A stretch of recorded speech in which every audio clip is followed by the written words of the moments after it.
Hey guys, Bump here, bringing you the Season 4 First Death Night Gearing Guide. In this video, we'll take a look at your Bullion priority, Trinket priority, stats, tier sets, the whole shebang, so that you can just jump into Season 4 knowing your priorities immediately. We'll talk about this both from an obliteration and a breath point of view, so I will discuss that in all my recommendations, say when they apply to both, when they apply to one or the other. We got the biz list up here if you just want to pause the video and copy that down.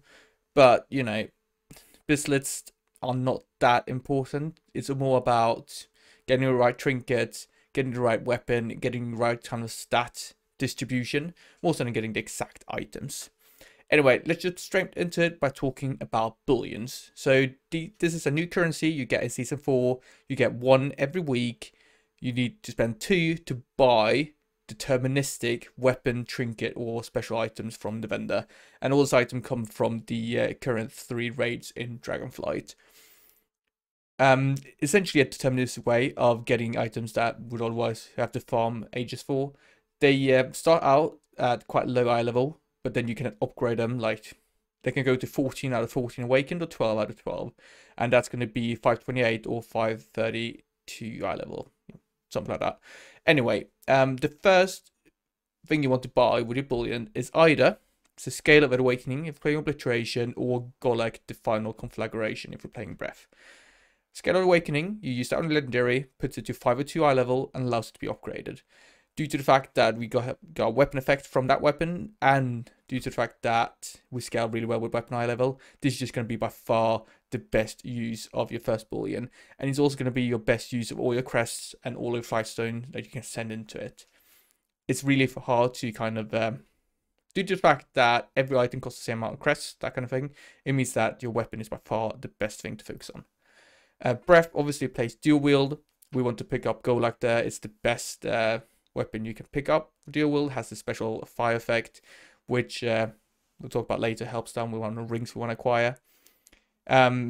Also, main hand DPS, weapon DPS is a really good scaling factor for Breath. It's not as good due to the fact that you actually inherit 2/3 of your main hand and then 1/3 of your offhand, but still it's going to be what you want to buy and upgrade ASAP. If you want to be really efficient about this, obviously you can only buy this in the second week. So ideal scenario is actually looting a high eye level weapon already, equipping that, and then getting free upgrades on whatever, either legendary or your Golak, once you buy it in the second week. That's like, you know, the best plan to go for. Now, after you bought this first item, you want to go for trinkets. And we have essentially 2 ones which are really good for both builds: Ominous Chromatic Essence and Whispering Incarnate Icon. Just really good secondary stats. They do require party members to actually be really good, especially Ominous. It kind of falls off quite sharply unless you have all the required essences in your group. So that's just something to think about. Alternatives, we have Nefarious Cold Suffering. It's a solid one, quite a lot of variance to that, but it doesn't require party members. And then also Cataclysmic Signet Brand, which is really good in longer fights. It's a bit of a tricky one because obviously we have a bit setup, which is Ominous and Icon. But if you're not going to be playing with other members that do use these trinkets, you need to consider whether or not you should invest in another one. But, you know, when you buy this item, which is going to be, you know, 4 weeks in, you're probably going to have a good idea what everyone else is running, and then you can make the choice based on that. After you set yourself up with your trinkets, you want to go for the special items, and there's 3 of them you want to acquire. We've got Seal of Dionysus Chosen. That's the ring that procs off fire damage. This is why both your Legendary and Golak is pretty good, because both of those deal fire damage, and Saturate is proc, so they, you know, they synergize quite well. We also have Voice of the Silent Star. That's the back, which kind of steals secondaries from your allies. Yeah, gives it to you. It's by far the best back, so really useful one to pick up. And then we also have Seal of Filial Duty. This is mostly good due to the fact that it scales to 14 out of 14 awakened, so you get lots of eye level on that one, which is really why it's good. But that's going to be ages down the line, and you're going to have to really play around with your secondary stat distribution to fit this in. Right, those are your bullions. how to prioritize. It's really quite easy. Go for weapon, go for trinkets, and then get your special effect items after that point. Now, let's talk about trinkets in general. So obviously we talk about the trinket we want to spend bullions on, but let's just talk about the general priority and how we actually prioritize in Mythic Plus. So for single target, we have 45 trinkets, which are really useful. As I mentioned before, we have Ominous and Whispering, which are BIS trinkets, but only if we actually have party members that, you know, these runs require. Just reference, Icon needs a DPS, a heal, and a tank to be fully useful. Ominous needs 4 players. Well, I guess it's 3 extra ones. Or I think it's 4 players, which all are synced to a different Dragonflight. And that's going to be tricky to find, I think. So I think Icon is the safer choice there. And then for your other passive, we have, as I said, Netharian's really good. Cataclysmic is really good in long fights. If it's like 6-7 minutes, that's actually going to be BIS. We also have things like Pips is really good. And we also have Anvil, which is actually a really solid passive trinket. So those kind of options. When we look at Myth Plus, we want to consider Ashes of the Ember Soul. 2 minute, really big on use. Synergizes really well with your Empowering Will weapon cooldown. And it also allows you to, when you run Frosting's Fury with absolute 0, kind of save that for every unused with trinket and we get really, really powerful burst. You could also buy that with Bullions, so it's very, you know, deterministic to pick that up, and that's something I should consider. You also want to pair that with a passive one, and here we really want to get something with secondary stats. So both, you know, Cataclysmic Singlet Brand, that's not a Myth Plus trinket, neither is Anvil, so you want Icon, called Ominous, you want Netharians, or you want Pips, right? Those are the passive ones you're looking for in Mythic Plus. Great, let's talk about crafter gear. So there's 2 pieces you want to equip in your BIS set. This is due to the fact that crafter gear is lower eye level than you can get from Mythic eye level. It's like 3 eye level less, I think. This essentially means that you will only have 2 in your BIS set, but you're probably going to have a couple as you gear up. You want to fill in your gaps with crafted pieces. So if you have a low eye level pair of boots, right, you can craft a pair of boots to get a big upgrade.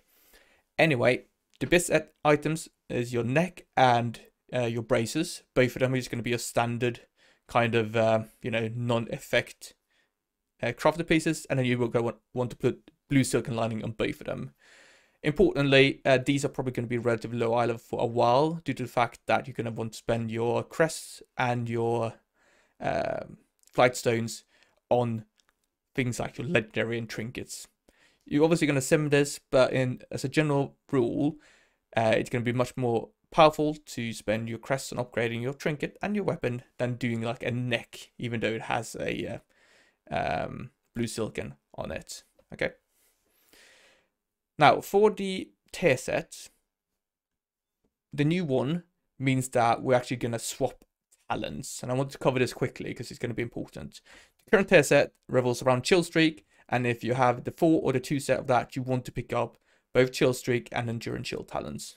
However, as soon as you swap away from that, you want to allocate those points elsewhere and have the builds up here. So this is going to be a new kind of ready builds for both Obliteration and Breath. And then also over there you have your Mythic Plus build with Obliteration. But as I said, this only applies once you actually swapped over your entire tier set to the new one. 2-piece is a thing in Mythic Plus, really quite powerful. But as a general rule, you want to go from 4-piece to 4-piece. Depends on the exact eye level upgrade you're looking at. If it's a really big upgrade, you can actually break your old set earlier, but it's a same question. So that's going to be the general answer.